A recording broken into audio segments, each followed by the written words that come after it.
Bonsoir à toutes, bonsoir à tous. Bienvenue dans le débat politique, votre rendez-vous d'analyse et de confrontation d'idées sur les grandes questions qui animent la vie nationale. Ce soir, nous abordons un sujet brûlant qui divise la classe politique ivoirienne à l'approche de la présidentielle de 2025.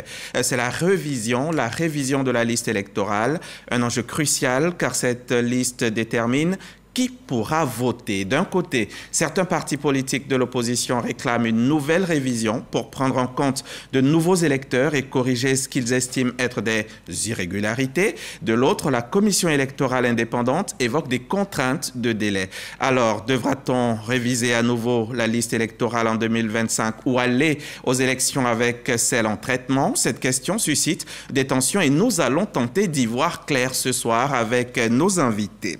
Nos invités, ce sont donc deux représentants de la CEI.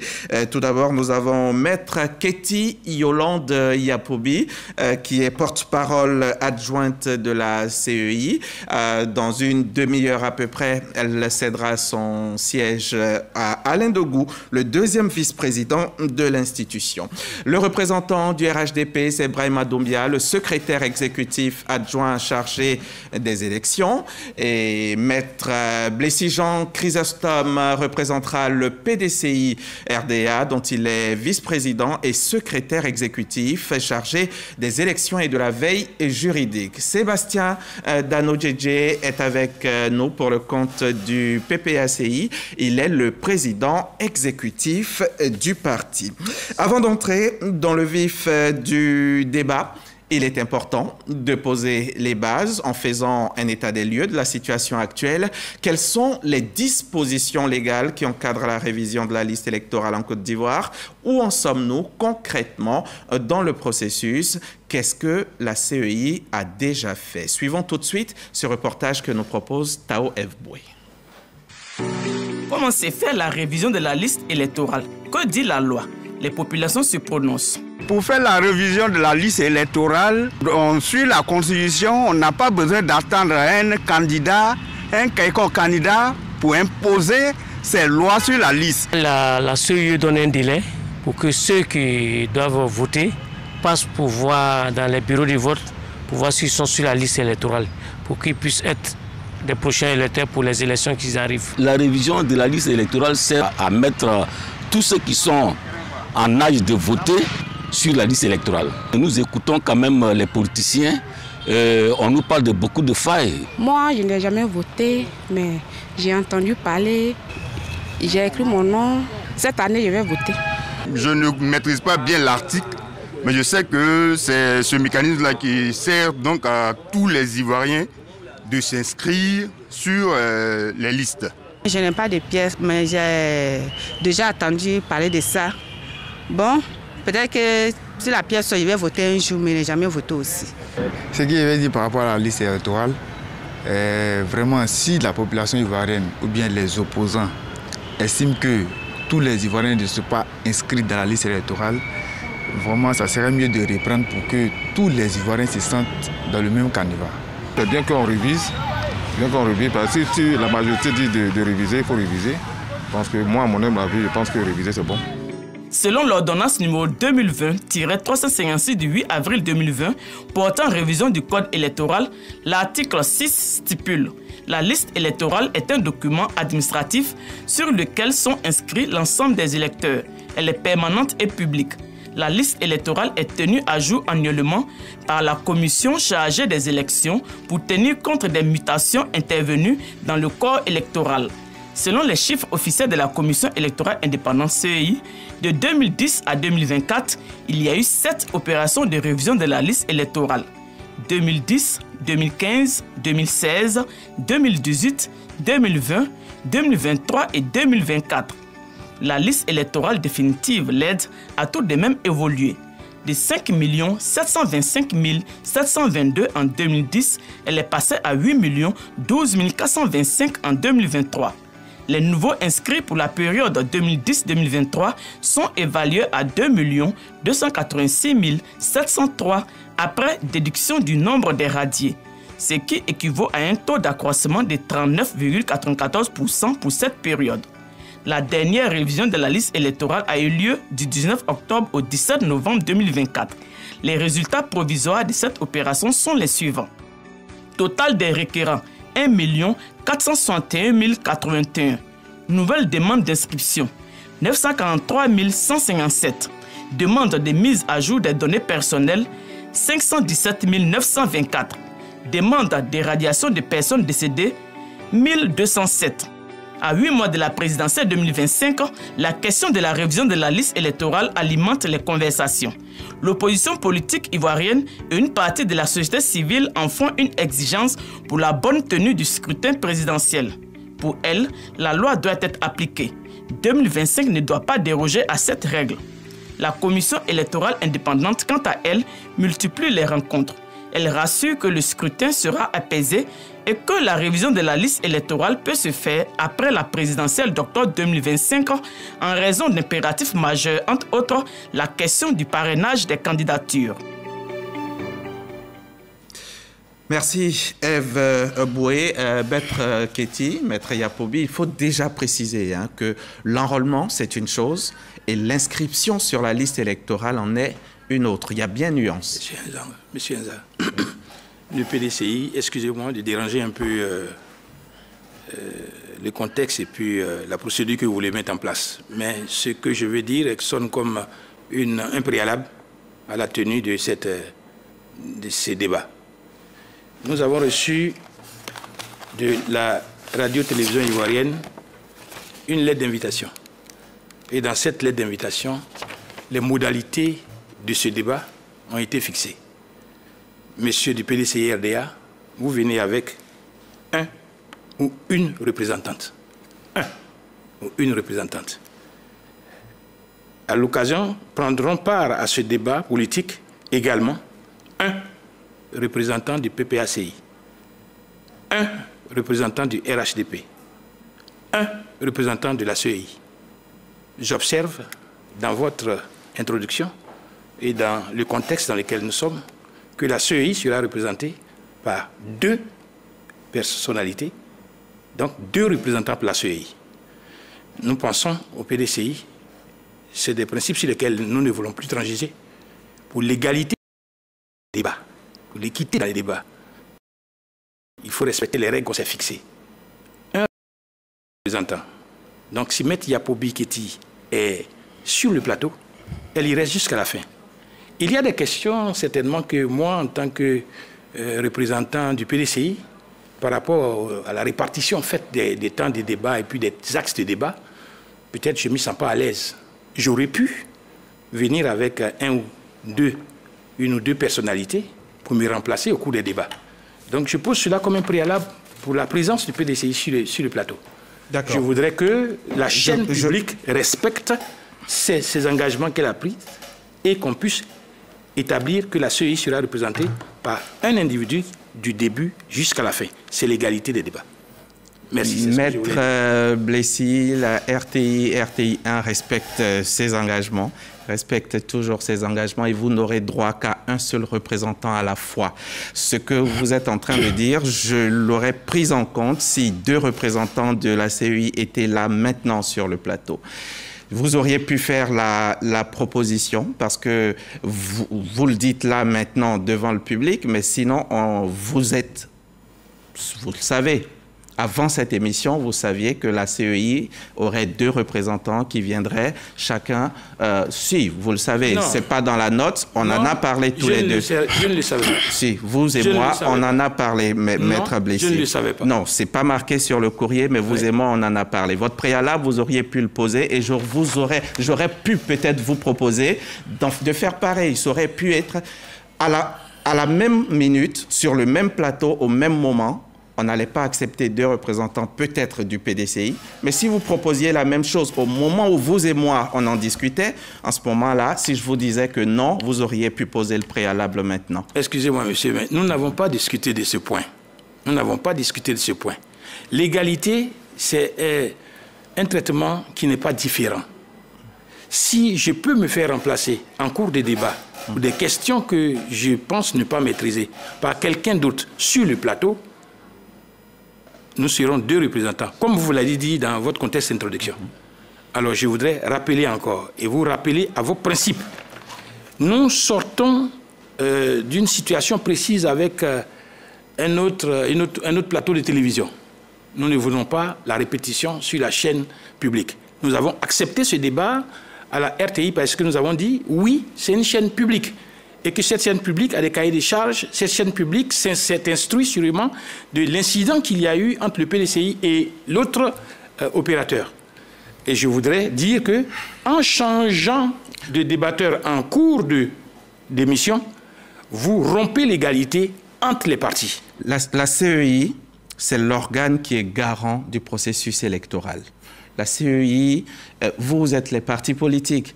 Donc la CEI aurait même pu avoir plusieurs représentants ici pour éclairer un peu plus encore la lanterne et des partis politiques et des populations. Vous l'aurez dit. Monsieur Hamza, oui. À votre permission, je pense que M. Blessi a posé un problème de principe. C'est un débat, et au cours d'un débat, si ce n'était pas un débat qu'on venait nous instruire sur tel ou tel dossier, on l'aurait compris. C'est un débat au cours duquel chacun donne son argument qui peut convaincre les Ivoiriens ou pas. C'est par rapport à ça qu'il intervient pour dire c'est pas normal que la CEI soit représentée par deux personnalités. Une personnalité qui commence, une autre personnalité qui termine. D'accord. Voilà, c'est de ça qu'il s'agit. J'avais bien compris, mais j'aurais aimé qu'il le place, qu'il en fasse cas avant cette émission. Ça nous aurait évité de perdre. Il n'y a pas eu de réunion technique. Oui, mais quand on en parlait, vous et moi, si ça allait être bien. Allez, maître, essayez de nous définir un peu. Je ne suis pas d'accord sur le principe. Non, d'accord, on y va. C'est entendu. On y va déjà. Maître. Déjà, ça veut dire quoi, monsieur? Qu'est-ce qu'il veut dire, quoi? Qu'il n'y aura pas de changement dans la représentation de la CEI jusqu'à la fin de l'émission.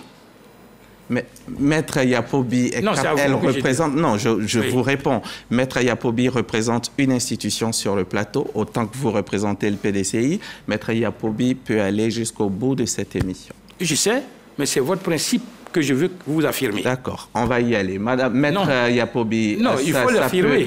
Vous allez continuer jusqu'au bout cette émission? J'ai pas de problème pour ça, Monsieur Hamza Djabi, sauf que je comprends pas les récriminations de Maître Blessi, parce que nous sommes là effectivement pour représenter la commission électorale indépendante. Et la commission électorale indépendante parle d'une seule voix. Que ce soit moi ou le vice-président Dogou, nous parlons d'une seule voix. Il nous a semblé intéressant de procéder de la manière qui avait été proposée, à savoir que j'intervenais en premier et lui par la suite, sachant que nous n'intervenons pas tous les deux en même temps. Je ne vois pas en quoi est-ce que ça rompt l'égalité.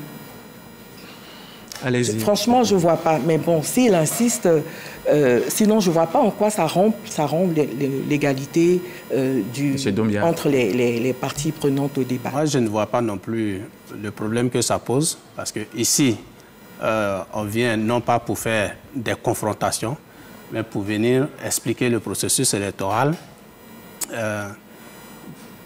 apaiser, je pense que les angoisses des Ivoiriens, et dit que nous travaillons tous pour la même cause et nous voulons tous des élections transparentes, crédibles. Et si la CEI peut envoyer des personnalités qui contribuent à éclairer les opinions, moi je pense que c'est un gain. C'est un gain, ça serait quelque chose de positif. Donc à partir du moment où les deux personnalités ne sont pas au même moment sur le plateau, je ne vois pas le déséquilibre. Je peux encore intervenir? D'accord, allez-y rapidement. Non, je pense que les plateaux de télévision que nous avons eu à regarder, quand les personnalités changent, à un moment donné, tu dois faire remplacer par une autre personnalité, c'est pour apporter d'autres informations que celui ou celle qui est sur le plateau ne peut pas apporter. C'est ce que nous voyons dans les débats politiques, quand au cours d'une élection, le jour d'une élection, les personnalités changent de temps en temps, un tel remplace un tel autre. Mais généralement, ce n'est pas le même parti qui vient avec des visages différents. C'est ça que nous voulons dire, c'est ça que Maître Blessi veut dire. Ici, Maître Yapobi bien reconnu qu'elle est capable de faire l'émission jusqu'à la fin. Elle est capable de faire l'émission jusqu'à la fin. Donc je ne vois pas où est le problème. Dès l'instant où elle-même le dit, je pense qu'au lieu de nous attarder sur ce problème-là pour dire... Non, on ne s'attarde pas. Elle peut le faire. Mais si initialement il a été convenu au sein de l'institution CEI... On aura d'autres occasions. Effectivement, les informations seront différentes vu que c'est dans un autre axe, un axe différent que celui par lequel on va commencer, que le deuxième vice-président viendra pour intervenir. Donc c'est totalement différent. Si vous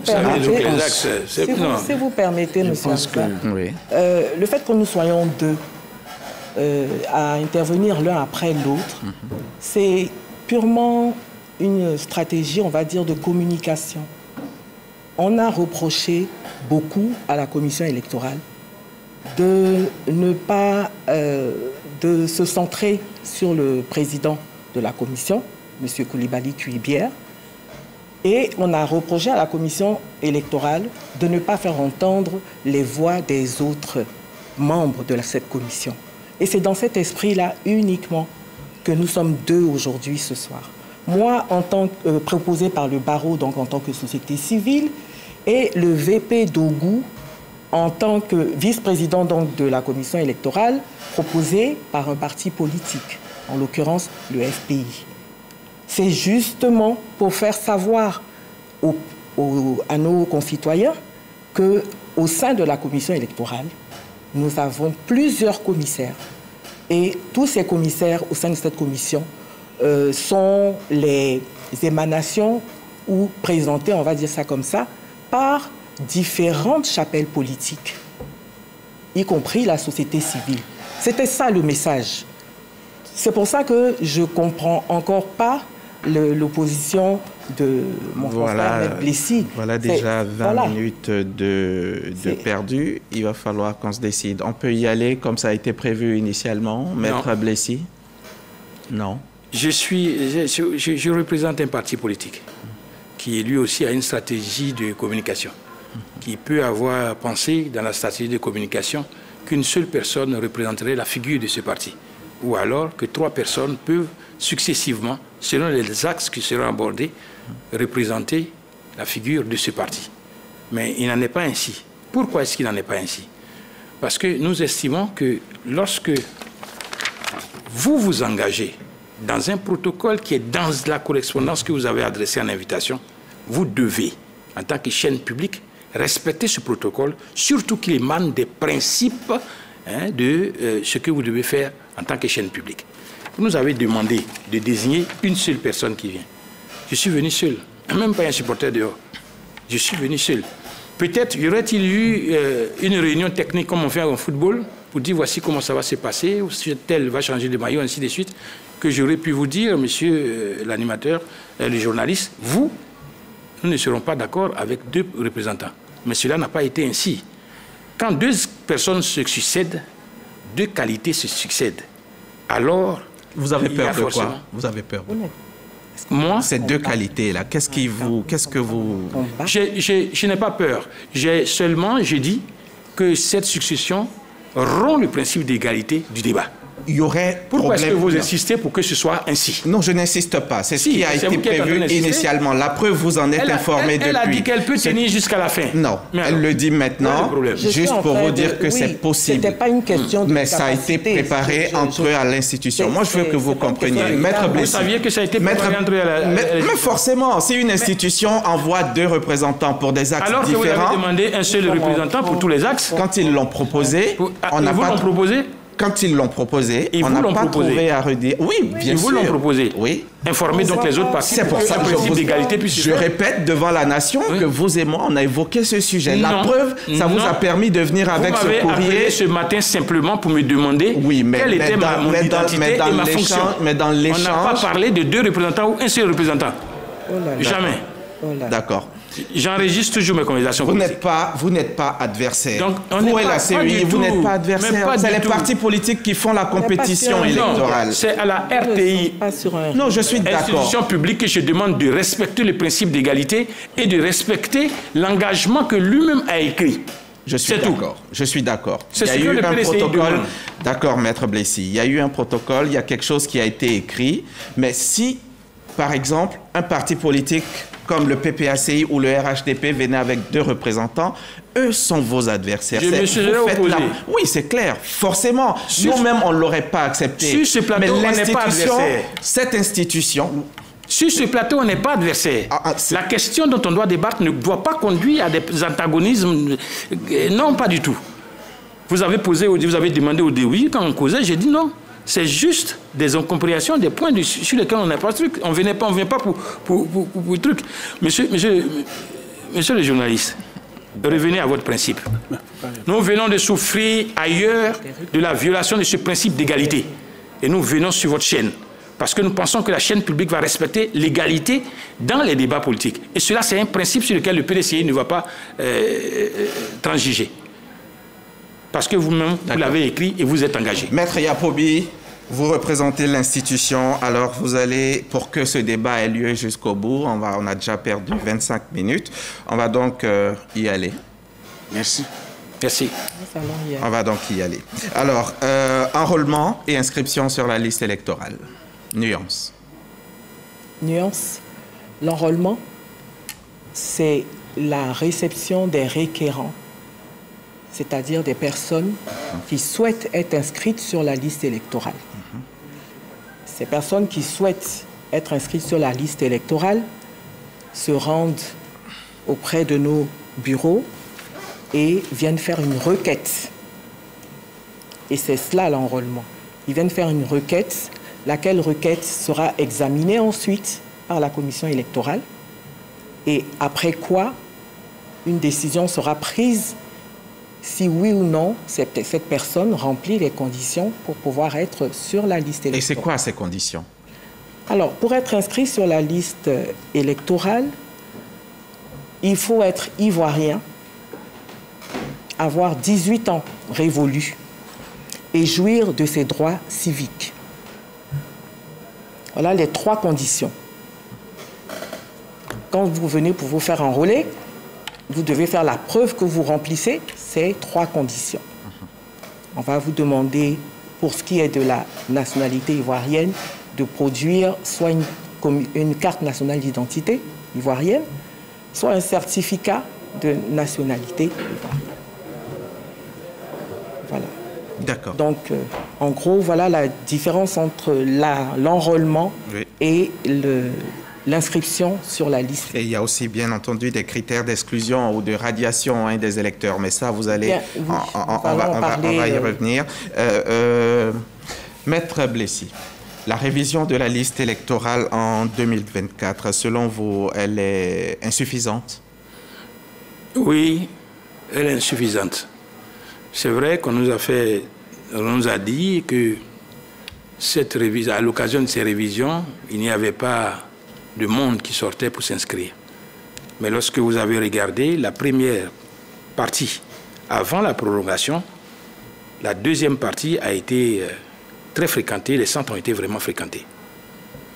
Et je voudrais dire aussi que les procédures qui ont été mises en place pour arriver à être enrôlé relevaient d'un parcours de combattant. Comme si on n'avait pas envie de cadrer avec sa volonté affichée de voir un très grand nombre d'Ivoiriens s'inscrire sur la liste. Je vais vous donner un exemple.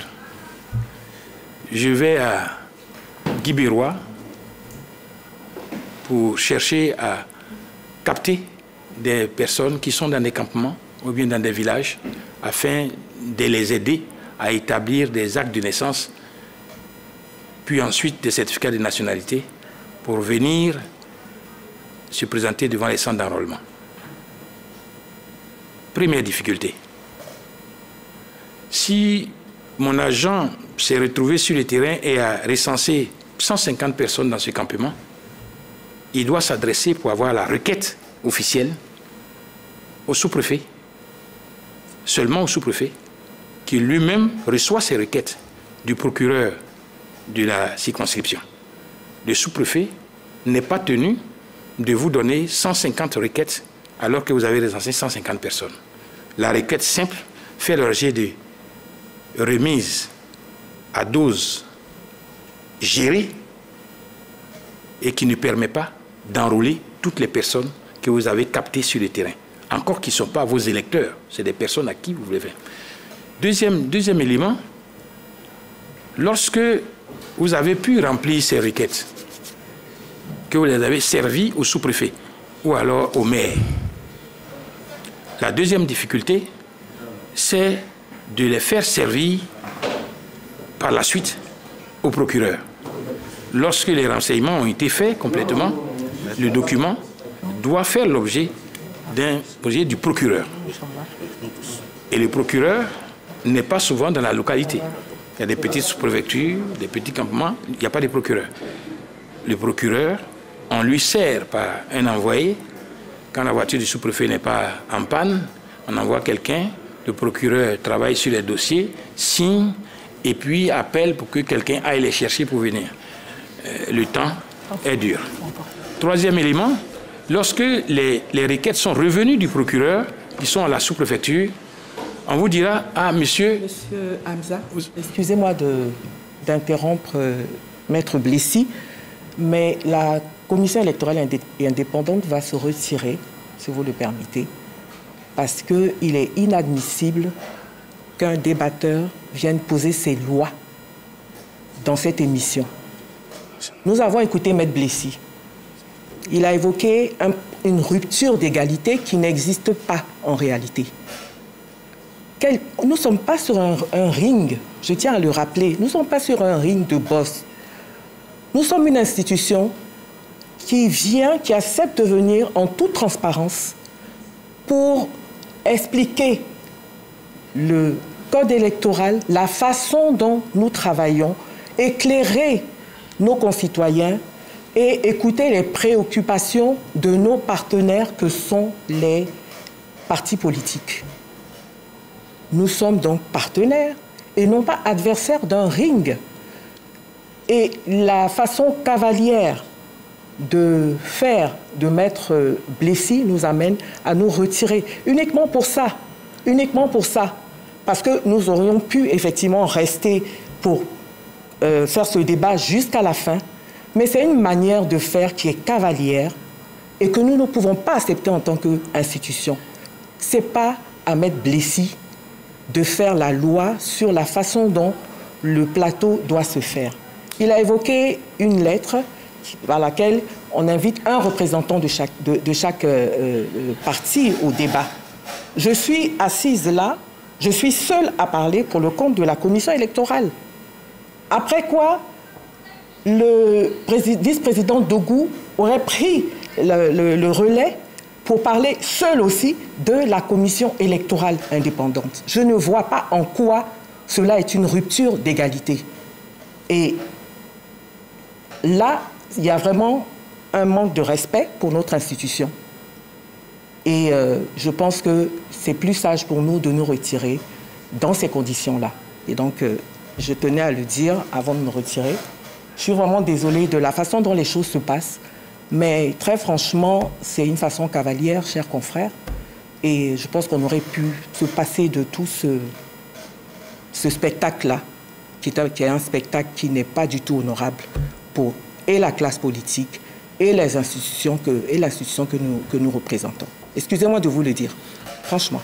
Excusez-moi, vous permettez que je puisse répondre pendant qu'elle est encore sur le plateau, avant qu'elle ne se retire? Il ne faudrait pas qu'on fasse... Il n'y aura pas de débat. Vous avez parlé, vous avez eu le temps de parler. Alors moi, je me retire, je n'ai plus à vous. Il n'y a donc pas de problème. Excusez-moi. Merci. Jamza. Oui, M. Dano. Je ne comprends pas ce comportement de Maître Yapobi. C'est un débat que Maître Blessy a mis sur le plateau.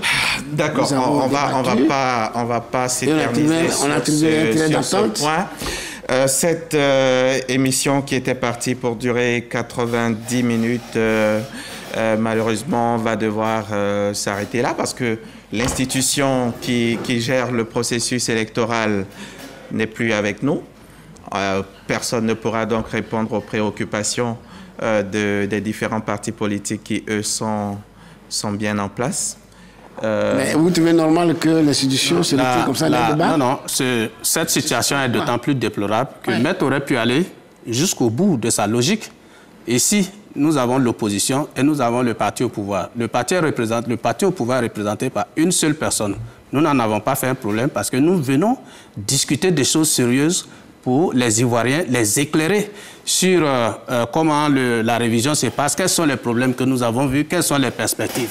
Mais l'opposition est bien représentée par deux personnalités. Ça, c'est un déséquilibre aussi. Si vous voulez tant l'égalité des chances dans les débats, il aurait pu demander à une personnalité de l'opposition de se retirer. Donc s'il y a un problème, c'est bien Maître Blessy qui l'a provoqué. On ne peut pas accuser la CEI de se retirer parce qu'il réclame, alors que la CEI ne serait pas représentée par deux personnes, une seule personne sur le plateau. Mais l'opposition a deux personnes sur le plateau. Mais le parti au pouvoir n'en a pas fait un problème parce que nous considérons que nous sommes tous des Ivoiriens et que nous discutons des problèmes des Ivoiriens. En tout cas, s'il vous plaît. D'accord. Je voudrais juste dire un mot, juste dire un mot. Deux équipes doivent se confronter en matière de football. À l'une des équipes, vous dites, oui, vous pouvez faire un remplacement. À l'autre équipe, vous dites, pendant les 90 minutes, vous ne ferez jamais de remplacement.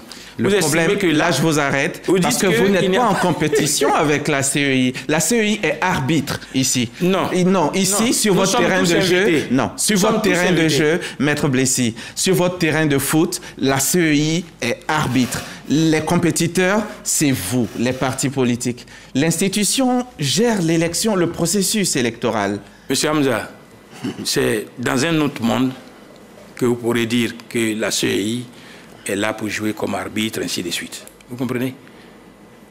Nous sommes ici, dans ce pays. C'est pas ce qu'il doit être? C'est ce qu'il doit être. Oui, c'est ce que je dis. C'est ce qu'il est. C'est ce qu'il est. Merci beaucoup, chers téléspectateurs. Toutes nos excuses, mea culpa, toutes nos excuses pour ce qui arrive là. Cette émission ne pourra donc pas arriver à son terme. Merci beaucoup de nous suivre. Le débat politique revient bientôt sur RTI.